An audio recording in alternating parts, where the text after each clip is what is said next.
ప్రవేశిద్దాం. కీర్తనలు 91వ అధ్యాయం 4వ వచనం. కీర్తనలు 91వ అధ్యాయం 4వ వచనం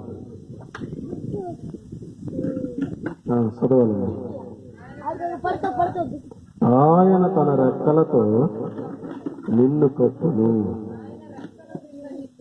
ఆయన రెక్కల కింద నీకు ఆశ్రయం కలుగును. ప్రజల దేవుడి ఈ వాగ్దానాన్ని మనందరి పట్ల నెరవేర్చబడును గాక. ఆమేన్. ప్రార్థన చేసుకొని ప్రవేశిద్దాం.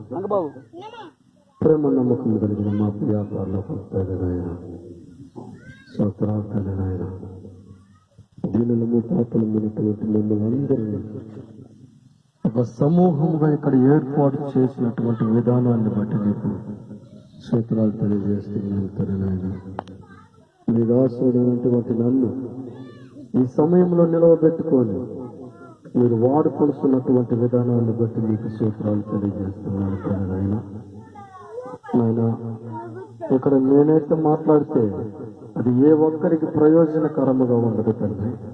మీ పరిశుద్ధాత్మ శక్తి ద్వారా ఏ మనిషితో మీరు ఏ మాట అవసరమవుతుందో ఆ విధముగా మీరు మాట్లాడమని యేసు నామములో ప్రార్థిస్తున్నాము తండ్రి.